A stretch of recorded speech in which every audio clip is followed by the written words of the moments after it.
detach, give, conquer. Sounds simple, right? But let's be honest. Most people do the opposite. They hold on too tightly, they take more than they give, and they let their own emotions conquer them. And then they wonder why they feel stuck. Here's the truth. The biggest obstacles in your life aren't external. They're internal. Your impatience, your lack of discipline, your attachment to things that don't serve you. And that's exactly why the Six Paramitas, or six perfections, from Buddhist wisdom are so powerful. They're not just abstract concepts from monks in robes. They're practical, life-changing tools that help you break free from suffering, master yourself, and actually start living on your own terms. Here's what we're diving into today. Lesson 1. Generosity, why true power comes from giving, not taking. Lesson 2. Ethical discipline, how to align your actions with your values, even when no one's watching. Lesson 3. Patience, the secret to staying calm and unshakable, no matter what happens. Lesson 4. Diligence, how to get things done, even when you don't feel like it. Lesson 5. Meditation, how to take control of your mind instead of letting it control you. Lesson 6. Wisdom, how to see reality as it truly is and stop falling for illusions. By the end of this, you won't just understand these principles, you'll have actual ways to apply them in your daily life. So before we get started, do this, hit that like button and subscribe. That way, you won't miss out on more content that challenges the way you think and pushes you to grow. Now, let's get into it. Lesson 1. Generosity. Give more, expect less. Imagine walking into a cafe, grabbing your coffee, and paying for the person behind you, without them ever knowing it was you. No expectations, no strings attached. Just pure generosity. That's Dana in action. It's not just about giving money or things. It's about shifting your mindset from what can I get to what can I give. But here's the kicker, true generosity isn't transactional. It's not about keeping score or expecting karma points in return. It's about understanding that when you let go of the need to own and control, you actually gain something much greater, freedom. Let's bring it down to everyday life. Think about your conversations. Do you really listen, or are you just waiting for your turn to speak? Generosity applies here too. Giving your full attention to someone without mentally crafting your response is a powerful act of giving. And let's be honest, in a world of distractions, undivided attention is more valuable than gold. Or take your skills. If you're good at something, share it. Teach someone what you know, whether it's a language, coding, or even how to make the perfect cup of coffee. Not because it benefits you, but because knowledge multiplies when shared. And here's a challenge. For the next 24 hours, make giving a game. Hold the door open for someone. Compliment a stranger. Leave an encouraging note in a library book. Give not because you expect a thank you, but because you understand that real wealth isn't measured in what you hoard. It's in what you give away. But here's the thing, giving without ethics is like pouring water into a broken cup. What good is generosity if your actions contradict your values? That's where the next lesson comes in. Lesson 2. Ethical discipline. Align your actions with your values. Ever met someone whose words and actions just don't match? Maybe they talk about kindness but explode at the smallest inconvenience. Or they preach integrity but cut corners when no one's watching. That's the exact opposite of sila, living in a way that aligns with your core values, no matter who's watching. But let's be real, ethics isn't just about following a set of rules. It's about creating a solid foundation that holds up even when life shakes you. It's easy to be honest when it's convenient. It's easy to be kind when people are watching. But true ethical discipline shows up when no one else does, when the stakes are high, when shortcuts tempt you, and when the right thing is also the hardest thing. Think about this. How do you react when no one's looking? Do you take the extra change when a cashier makes a mistake? Do you speak differently about people when they're not around? These little moments define character. Integrity isn't built in grand gestures. It's sculpted in small, unseen choices. And here's the paradox. Discipline isn't about restriction, it's about freedom. When you live in alignment with your values, you don't waste energy covering lies, fixing mistakes born from carelessness, or dealing with the guilt of misaligned actions. It clears mental space, builds trust, and more than anything, creates inner peace. So, what's one area in your life where your actions and values don't quite align? Maybe it's the way you treat your body, your finances, or your relationships. The first step? Awareness. The next? Action. But here's the challenge. How do you stay consistent when life gets messy? That's where the next lesson comes in.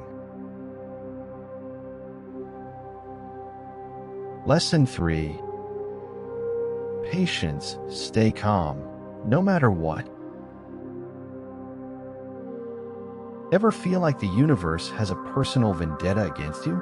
You're stuck in traffic when you're already late, your Wi-Fi dies in the middle of an important call, and to top it off, someone cuts in line right in front of you. At that moment, patience feels like a mythical concept, something only monks in mountaintop monasteries have mastered. But here's the truth. Patience isn't about suppressing frustration or pretending everything's fine. It's about developing an inner steadiness that doesn't get hijacked by every little inconvenience. Think of patience as a muscle. You don't build it when everything's easy. You build it when things don't go your way, when the line is long, the people are difficult, and life tests you in all the ways you didn't sign up for. Let's make it practical. Next time something irritates you, take a pause. Breathe. Instead of reacting automatically, observe the frustration like a scientist studying an experiment. What triggered it? What's the story your mind is telling? And most importantly, does getting upset actually help? Spoiler, it never does. Another way to train patience: flip your perspective. That delay, that slow driver, that annoying coworker, they're not obstacles. They're your training ground. Every time you resist the urge to snap, complain, or stress out, you're rewiring your brain for resilience. And here's the best part.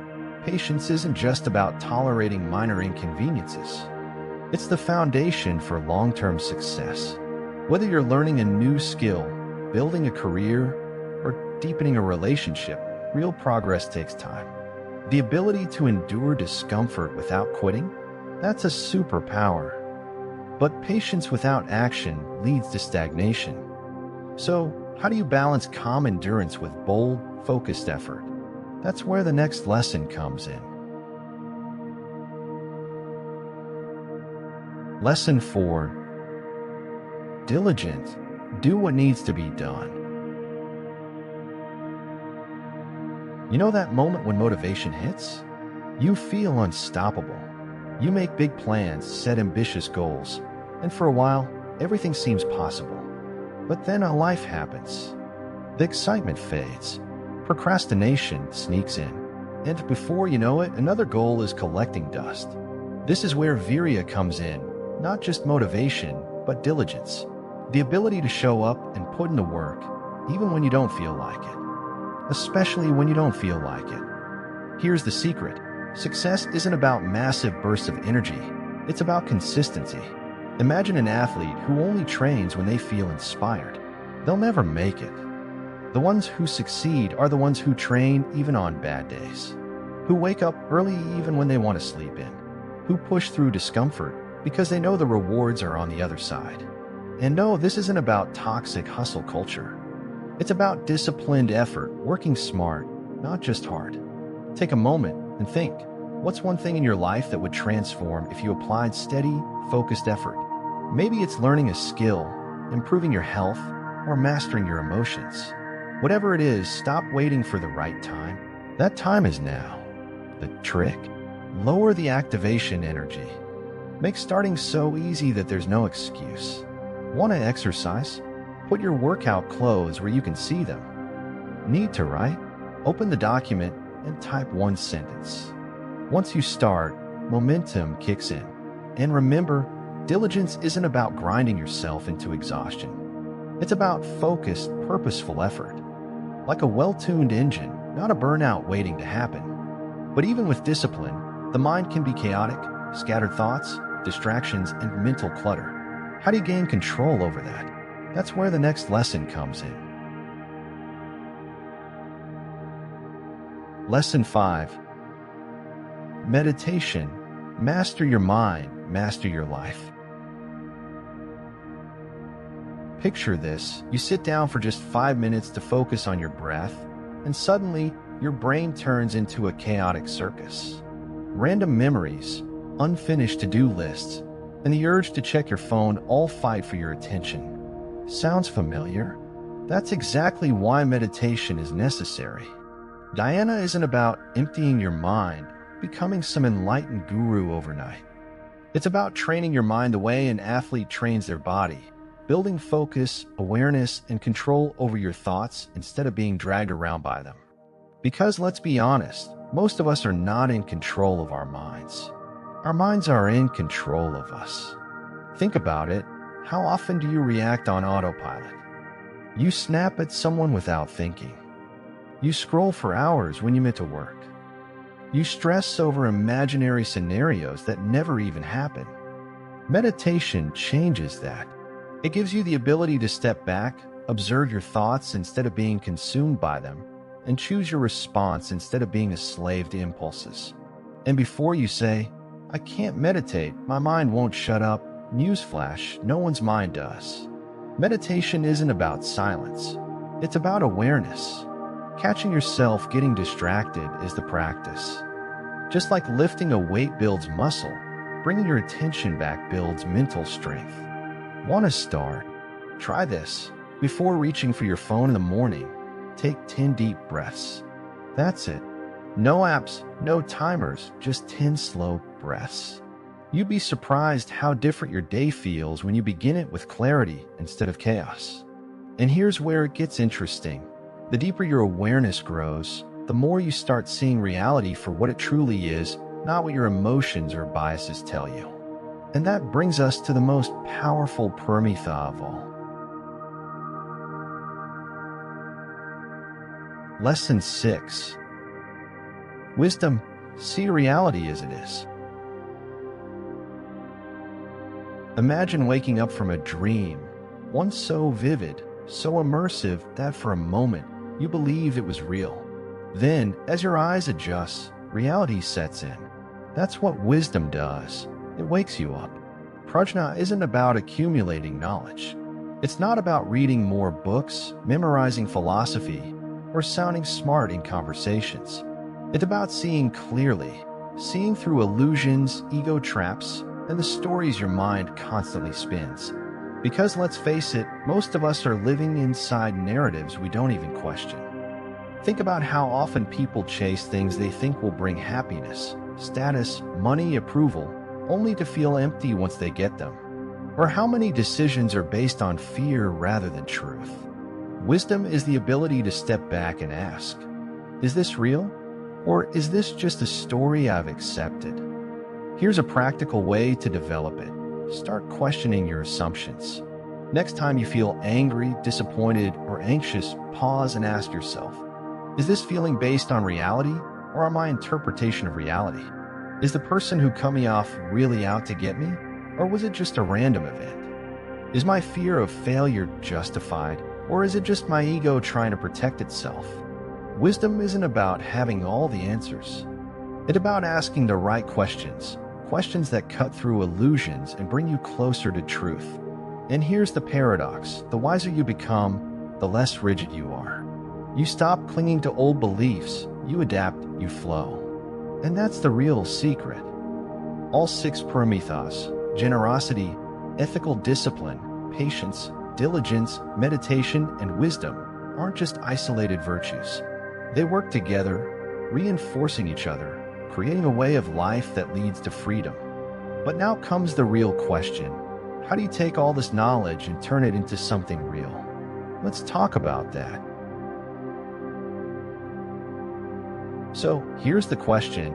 What are you going to do with this knowledge? Because knowing the 6 paramitas isn't enough. You have to live them. Think about it. Where in your life can you be more generous, not just with money, but with your time and energy? Where are you letting impatience, laziness, or distractions run the show? And most importantly, are you seeing things as they really are, or are you just reacting to illusions? The path to mastery isn't about waiting for the right moment. It's about taking action, small, deliberate steps every day that shape who you become. Because at the end of the day, what you do is who you are. Now here's your next step. Drop a comment below and tell me what's one paramita you're going to start applying today. Let's make this real. And if you're serious about diving deeper into Buddhist wisdom, you need to check out Dhammapada. It's packed with the kind of insights that cut through illusions and show you how to actually apply these teachings in real life. It's super affordable on Amazon, and the link is pinned in the top comment. Also, don't forget to subscribe and turn on notifications because this is just the beginning. Click on the next video and keep learning. Your journey to true freedom starts now.